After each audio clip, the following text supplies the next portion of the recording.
Bonjour à tous, je suis ravi de vous retrouver pour notre 14e live sur 24. On se rapproche de Noël et je continue de vous délivrer un live par jour, parfois tant bien que mal. Donc là je suis juste devant l'école des enfants que je vais récupérer après une semaine de formation. Donc je suis obligé de précipiter un petit peu le live d'aujourd'hui. Puis vous voyez, il y a une maison à vendre derrière moi, d'ailleurs il faudrait peut-être que j'appelle. Et je voulais en fait partager avec vous, juste creuser un petit peu un des éléments de la stratégie de prospection dont je parlais hier. Et cet élément, c'est votre territoire de prospection. Alors votre territoire de prospection, pour moi, il doit avoir quatre composantes importantes.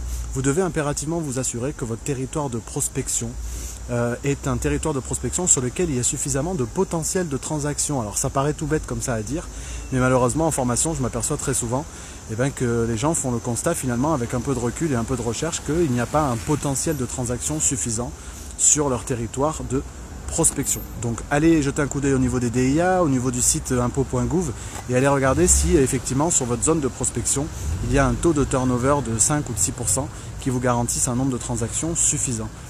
Le deuxième élément que je voulais partager avec vous, c'est assurez-vous que sur votre territoire de prospection se trouvent des biens qui correspondent à un cœur de cible, c'est-à-dire aux différentes demandes qui reviennent le plus souvent au niveau des acquéreurs. Vous avez sûrement 2 ou 3 demandes qui reviennent très fréquemment. Une demande primo-accédant, une demande d'investisseur, une demande à la revente, qui reviennent systématiquement et c'est toujours la même chose, c'est toujours cette maison de plein pied, de telle surface, dans tel secteur et pour tel budget. Et du coup, finalement,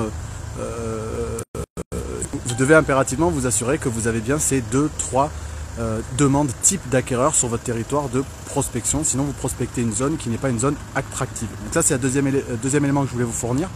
Troisième élément que je voulais vous donner également, c'est de vous assurer que sur votre territoire de prospection, je vois que Michael est là, salut Valérie, ravi de vous... Désolé pour ce live un peu improvisé et un peu plus tôt que d'habitude. Autre élément que je voulais partager sur votre territoire de prospection, c'est bien évidemment la taille de ce territoire de prospection, puisqu'il est prouvé, quels que soient les réseaux et quels que soient les marchés, que les gens qui surperforment dans l'immobilier sont des gens qui ont des territoires de prospection qui sont de l'ordre de 800 à 1200 boîtes aux lettres grand maximum, mais le plus souvent c'est effectivement une moyenne de 700 à 800 boîtes aux lettres, parce que c'est le seul moyen de vous garantir une fréquence de passage suffisante pour devenir incontournable sur votre zone de prospection. Donc 700-800 boîtes aux lettres grand maximum pour que vous puissiez passer chaque semaine sur votre zone de prospection, alors que régulièrement en formation j'entends des gens me dire moi je prospecte sur telle commune, tel village, ce qui représente parfois 5000, 10 000 boîtes aux lettres. Ça n'est absolument pas possible de devenir incontournable dans ces conditions. Et pour devenir incontournable, c'est la quatrième notion que je voulais vous donner, c'est important que vous connaissiez 100% de l'information immobilière de votre zone de prospection.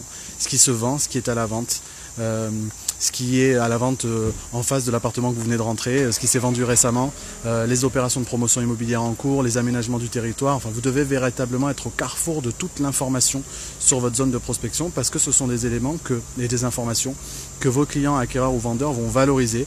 Et si vous voulez devenir cet expert d'hyper proximité, vous devez impérativement connaître 100% de l'information immobilière de votre zone, mais je vais aller bien plus loin. Si vous voulez être cet expert d'hyper proximité, vous devez connaître les taux de réussite au bac des écoles, des lycées, des collèges, les taux de réussite au brevet, vous devez connaître les derniers restaurants qui ont ouvert, vous devez connaître ce qui fait l'attractivité de votre village, de votre quartier, pour devenir cet expert d'hyper proximité, parce que là encore ce sont des informations qui vont être valorisées par vos clients. Voilà les 4 éléments que je voulais partager sur votre territoire de prospection. La taille, bien évidemment, le potentiel, le fait qu'il corresponde à un cœur de cible, et bien évidemment que vous deveniez incontournable sur cette zone en connaissant 100% de l'information.